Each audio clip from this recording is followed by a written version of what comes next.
महकमा पुलिस में direct inspector कैसे आते हैं जी। 3 स्टार इंस्पेक्टर क्या होता है, सीनियर कैसे होता है, इंस्पेक्टर डायरेक्ट कैसे आ सकते हैं, इंस्पेक्टर के लिए क्या तालीम चाहिए, क्या एजुकेशन चाहिए, कौन कौन सा इम्तहान देना होता है, किस किस तरीके से महकमा पुलिस में बतौर इंस्पेक्टर डायरेक्ट आ सकते हैं और पीसीएस इंस्पेक्टर्स कैसे आते हैं, क्या होता है, ये सारे के सारे सवाल आप करते हो। तो मैंने सोचा इसके ऊपर मैं आपको एक वीडियो बना देता हूँ जिसमें मैं डिटेल के साथ आपको बता देता हूँ कि पीसीएस इंस्पेक्टर या डायरेक्ट इंस्पेक्टर कैसे भर्ती होते हैं। मैं हूं जी रजा बुखारी और आप देख रहे हैं बुखारी स्पीक्स यूट्यूब चैनल। इस चैनल पे मैं मुख्तलिफ आपको करियर ग्रूमिंग के हवाले से वीडियोस बना के पेश करता हूं। उसमें मैं आपको बताता हूं कि आप अपने करियर में सर्विसेज का कैसे आगाज़ कर सकते हो मुख्तलिफ डिपार्टमेंट्स में। स्पेशली जो फोर्सेस के डिपार्टमेंट हैं, जो FIA है, एविएशन है, उसके बाद एयरपोर्ट सिक्योरिटी फोर्स है, पुलिस है, मिलिट्री है, एयरफोर्स है, नेवी है, इस तरह के जितने डिपार्टमेंट्स हैं, उसके बाद PCS है, CSS है, इन सब के बारे में मैं आपको गाइड करता रहता हूँ। और मुख्तलिफ डिपार्टमेंट में जो एग्ज़ाम्स आते हैं उन एग्ज़ाम की तफसील आपको बताता हूं कि आप कैसे वो पास करके उन जॉब्स को हासिल कर सकते हो। थैंक यू वेरी मच जी। आते हैं मौजू की तरफ। तो इंस्पेक्टर जो डायरेक्ट भर्ती होते हैं पब्लिक सर्विस कमीशन के थ्रू से, PPSC के थ्रू से, उनकी डिटेल कैसी होती है वो गौर से सुन लें। ग्रेजुएशन जी 2nd क्लास डिग्री तालीम होनी चाहिए, 5 फीट 7 इंच आपका कद होना चाहिए, नज़र आपकी 6x6 होनी चाहिए और उसके साथ साथ आपकी चेस्ट जो है वो 33 साढ़े 34 होनी चाहिए। आप जो पुलिस सर्विस कमीशन का जो फॉर्म होता है उस फॉर्म के साथ आप एक मेडिकल सर्टिफिकेट अटैच करके साथ में भिजवाते हो, जो MS जारी करते हैं जी medical student. District headquarter hospital में होते हैं या जो सरकारी हॉस्पिटल होते हैं वहाँ पे MS मौजूद होते हैं। वो MS आपको एक सर्टिफिकेट जारी करते हैं जिसमें आपकी कद, छाती, नज़र, शज़र, ये वो सारा कुछ दर्ज होता है। वो अपनी मोहर और स्टैंप लगा के देते हैं। वो आप पुलिस सर्विस कमीशन के फॉर्म के साथ उसको सबमिट करवा देते हो और इस तरह से आपके फॉर्म सबमिट हो जाते हैं। उसके बाद व्यूअर्स आपका होता है जी रिटन टेस्ट। रिटन टेस्ट में कैसे क्या कौन कौन से सवाल आते हैं, कैसे आपने करना होता है, उसमें काफ़ी सारे पोर्शंस होते हैं।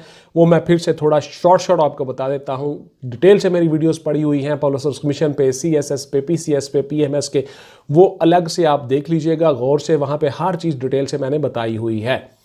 यहाँ पे सिर्फ आपके लिए इतना ही है कि आपके जो पोर्शन है वो ये है जी जनरल नॉलेज के आपके सवाल आते हैं। उसके बाद आपके करंट इश्यूज पे आते हैं सवाल, नेशनल और as well as international relations पे सवाल आते हैं। उसके बाद फिर आपके जियोग्राफी, उसके बाद आपके ह्यूमन राइट्स, उसके बाद यूनाइटेड नेशंस के कुछ सवाल आते हैं, आपके कॉन्स्टिट्यूशन के सवाल आते हैं, आपके कंप्यूटर के मुतल्लिका सवाल आते हैं, सॉफ्टवेयर, हार्डवेयर, सोशल मीडिया, उसके बाद आपके इंटरनेट और उसके दीगर सवाल जो कंप्यूटर के कंसर्निंग और उन डिवाइसेस के कंसर्निंग क्वेश्चंस है वो सारे के सारे आते हैं जी, उसमें से सवाल आते हैं। उसके बाद फिर आपका एक पोर्शन होता है जियोग्राफी का, उसके बाद मैथ का, इंग्लिश का, उसके बाद फिजिक्स, केमिस्ट्री, बायो, कुछ चंद सवाल होते हैं। एवरीडे साइंस के भी सवाल होते हैं।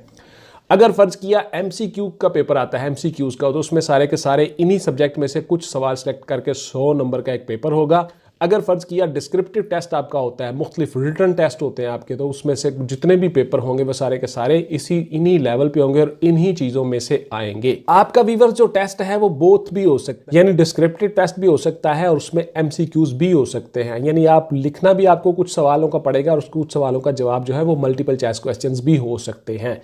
जैसा भी आपका पेपर है आपकी तैयारी पूरी होनी चाहिए। बहुत से बच्चे बैठे होते हैं जो तैयारी कर रहे होते हैं पिछले 6 महीने से, 1 साल से, 1.5 साल से, वो बच्चे कामयाब होते हैं। जो बच्चे ऐड देख के अप्लाई करते हैं और एक किताब लेके आके घर में बैठ जाते हैं या मुझसे पूछते हैं सर कोई किताब बता दें, वो कभी पास नहीं होते, ये याद रख लीजिएगा। वही पास होते हैं जो कमिटमेंट और डिवोशन के साथ पढ़ रहे होते हैं और किसी न किसी अटैच होते हैं एकेडमी के साथ, टीचर के साथ, वही बच्चे पास होते हैं, वही कामयाब होते हैं। बाकी 50,000, 60,000 गधों की एक भीड़ होती है, उनमें से जो घोड़े होते हैं जो कामयाब होते हैं वही होते हैं 300, 350, 400 बंदा होता है। बाकी सब फजूल और बेकार लोग हैं। ये सिर्फ और सिर्फ वक्त ज़ाया कर रहे होते हैं और अपना और अपने पेरेंट्स का। सख्त अल्फाज इसलिए बोलता हूँ कि मुझे गुस्सा चढ़ता है कि आप लोग पुत्र क्या कर रहे होते हो, अपना टाइम भी ज़ाया कर रहे होते हो, अपने घर वालों का भी, और खुद को, अपने आप को दाल लगा रहे हो, अपने आप को चीट कर रहे हो, किसी और को नहीं। तो इसलिए कमिटमेंट और डिवोशन के साथ बैठ के पढ़ा करो और जो जो इम्तहान आता है वो देते जाया करो, लेकिन स्टडी को कंटिन्यू रखा करो, जारी रखा करो।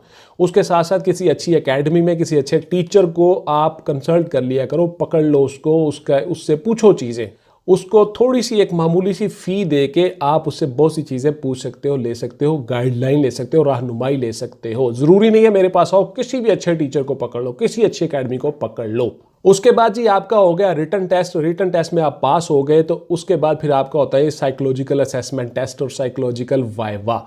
साइकोलॉजिकल असेसमेंट टेस्ट एक रिटन टेस्ट होता है, छोटा सा, साइकाट्रिस्ट साइकोलॉजिस्ट कोई भी ले सकते हैं, मेल फीमेल। उसमें आपका ट्रेंड देखना होता है, रुझान देखना होता है, सेम उसी तरह से जिस तरह से सब इंस्पेक्टर का TSI का इम्तहान होता है उसी तरह से इंस्पेक्टर का भी इम्तहान होता है, उतने ही मार्क्स का, ऑलमोस्ट 30 मार्क्स का ये होता है।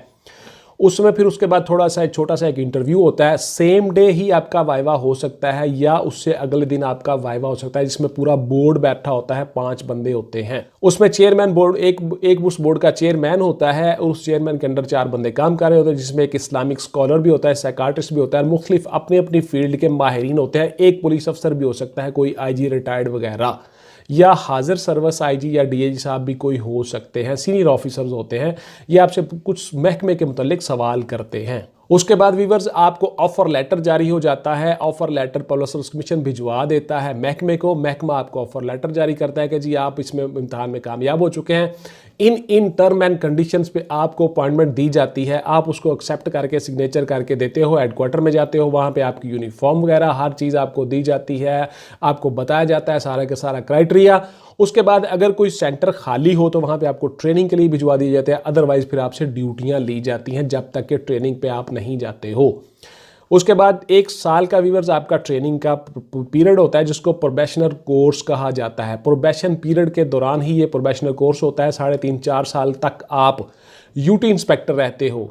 IPUT इसको कहते हैं, इंस्पेक्टर पुलिस अंडर ट्रेनिंग। उसमें उसके बाद फिर जब आप कंफर्म हो जाते हो, उसके कंफर्म होने के बाद फिर आपको नंबर अलाट किया जाता है, C नंबर, यानी पूरे पंजाब लेवल पे आपकी सीनियरिटी होती है और उनको एक नंबर अलाट कर दिया जाता है। तो आपका बेल्ट का नंबर होता है, वही नंबर साथ साथ चलता रहता है, आपकी प्रमोशन के साथ साथ DSP होते हो, SP होते हो, वो नंबर चलता रहता है आगे। आपकी ड्यूटीज़ जी मुख्तलिफ थानों में आपको SHO के तौर पे लगाया जाता है, मुख्तलिफ थानों में आपको बतौर इंचार्ज इन्वेस्टिगेशन लगाया जाता है। नफरी की कमी की सूरत में आपको बतौर सर्कल ऑफिसर यानी DSP के तौर पे भी आप काम कर सकते हो, सर्कल ऑफिसर भी आपको लगाया जा सकता है। आपको महकमा पुलिस के किसी भी विंग में इंचार्ज ही लगाया जा सकता है। ग्रेड 16 में आप होते हो, गजेटेड ऑफिसर होते हो, आपकी तनख्वाह पे अच्छी होती है, उसकी डिटेल से मैं वीडियो बना चुका हूँ, वो देख लीजिएगा। यहाँ पे मैंने आपको सिर्फ और सिर्फ इंस्पेक्टर प्रोबेशनर का क्राइटेरिया बताना है, भर्ती होने के बाद प्रोसेस सारे का सारा कंप्लीट करना है। आपकी जी पार्ज इख्तियारात बहुत ज़्यादा होती हैं, आपको वो केसेस दिए जाते हैं जो सब इंस्पेक्टर नहीं कर सकते। मिसाल के तौर पर ATC जो कितने ATA के जो एंटी टेररिस्ट एक्ट के जितने दफ़ात हैं वो सारी की सारी इंस्पेक्टर कर सकता है, सब इंस्पेक्टर नहीं कर सकता। उसके साथ साथ डकैती के दौरान में मर्डर होता है, वो सारी कुछ दफ़ात ऐसी होती हैं 395, 96, 97, 98, वो सारी की सारी। उसके बाद फिर कुछ ऐसे सेक्शंस ऑफ लॉ हैं जहाँ पे सब इंस्पेक्टर रिस्ट्रिक्टेड है, वहाँ पे सिर्फ इंस्पेक्टर ही कर सकता है, वो सारी की सारी दफ़ात होती है। उसके बाद मखसूस जो स्पेशल आपके होते हैं एक्ट और ऑर्डिनेंसेस, जिसमें सीनियर ऑफिसर या गजेटेड ऑफिसर ही तफ्तीश कर सकते हैं, वहाँ पे इंस्पेक्टर को IO लगाया जाता है, इन्वेस्टिगेशन ऑफिसर। इन्वेस्टिगेटिंग ऑफिसर के तौर पे इंस्पेक्टर काम कर रहे होते हैं। और उसके बाद फिर वही सारा प्रोसेस होता है कि आपने एक केस लिया, उसकी फ़ाइल तैयार की, उसकी एविडेंस कलेक्ट की, मुलज़िम के खिलाफ शहादतें गुजारी और वहाँ पे जाके आपने कोर्ट में उनको पेश कर दिया, कोर्ट ने उनको सज़ा दी। इस तरह से मुलज़मान जुडिशल चले गए, जेल में चले गए या फ़ाइन हो गए, जैसी भी सूरत हाल हुई। तो इस तरह से आप सारे की सारे वही सारी चीज़ें इख्तियारात इस्तेमाल कर रहे होते हो जिस तरह से एक तफ्तीशी ऑफिसर करता है, एक इन्वेस्टिगेशन ऑफिसर कर रहा होता है। जैसे ASI, जैसे सब इंस्पेक्टर, जैसे इंस्पेक्टर्स। तो आप गजेटेड होते हो, ग्रेड 16 में होते हो, आपको सर्कल ऑफिसर के तौर पे भी लगाया जा सकता है। उसके बाद सवाल होता है जी आपकी अगले रैंक में तरक्की कब होती है। तो तरक्की बेटा आपके वही चीज़ दोबारा से फिर से बता रहा हूँ कि आपकी तरक्की जो होती है बतौर इंस्पेक्टर आप इंडक्ट होते हो, आपकी तरक्की बतौर DSP होनी होती है। तो ये सीटों की अवेलेबिलिटी पे होती है, DPC होती है, उसमें आपकी बहुत सारी चीज़ें देखी जाती हैं। आपका सर्विस रोल ठीक है, आपको कोई सज़ा तो नहीं हुई, आपकी कोई इंक्वायरी तो नहीं चल रही, आपकी ACRs मुकम्मल हैं, आपके सीनियर्स ने आपके बारे में सही रिपोर्ट दी हुई है, वगैरह वगैरह।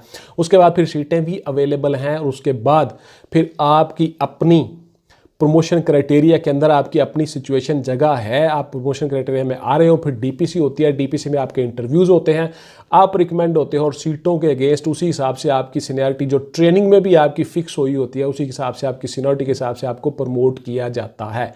आप में से उतने ही बंदे प्रमोट होते हैं जितनी सीटें अवेलेबल होती हैं, और जिस सीनियरिटी पे आपका नंबर होता है, आप फॉल कर रहे होते हो पूरे पंजाब बेस पे, उसी सीनियरिटी पे आपको प्रमोट किया जाता है। बहुत ज़्यादा अरसा भी लग जाता है इसमें। इंस्पेक्टर से डीएसपी अप्रॉक्सीमेटली 10 से 15 साल लग जाते हैं, क्योंकि इनका कोई सर्विस स्ट्रक्चर नहीं होता। सीटों की अवेलेबिलिटी और उसके बाद फिर आपकी अपनी रैंक की लाइबिलिटी और आपका सर्विस रोल जो होता है उसके मुताबिक आपको प्रमोट किया जाता है। आप में से ही एसएचओस लगाए जाते हैं। इंस्पेक्टर जो होते हैं, इंस्पेक्टर को एसएचओ से नीचे नहीं लगाया जा सकता कहीं भी। जहाँ भी लगेगा ये इंचार्ज ही लगेगा, चाहे इन्वेस्टिगेशन विंग में आ जाए, चाहे स्पेशल ब्रांच में आ जाए, चाहे सीटीडी में आ जाए, कहीं भी आ जाए, इंस्पेक्टर इंचार्ज ही लगेगा। ग्रेड 16 में गजेटेड ऑफिसर होता है। बहुत अच्छा रैंक है जी, डायरेक्ट 3 स्टार होते हैं इसके कंधे पे। बहुत अच्छा रैंक है, ऑनर और इज्जत वाली जॉब है और नोइसेंस वैल्यू भी है। ये थी जी मेरी आज की वीडियो, इंस्पेक्टर डायरेक्ट कैसे भर्ती होते हैं पुलिस सर्विस कमीशन के थ्रू से। इसको गौर से देख लीजिएगा, मिस मत कीजिएगा। और अगर आपको तैयारी करनी हो तो मेरी एकेडमी में ऑनलाइन क्लासेस भी आप ले सकते हो और लाइव क्लासेस भी आप ले सकते हो। थैंक यू वेरी मच जी। बहुत पूरे पाकिस्तान से बच्चे जो हैं वो मेरे से तैयारी कर रहे हैं, कामयाब हो रहे हैं, मुख्तलिफ सीटों पर जा रहे हैं, अपनी जॉब और करियर का आगाज़ कर रहे हैं। Thank you very much. इंशाल्लाह मिलते हैं किसी अगली वीडियो में नए टॉपिक और नए मौजू के साथ। टिल देन टेक केयर, अल्लाह हाफिज़ एंड गुड बाय पाकिस्तान। जिंदाबाद।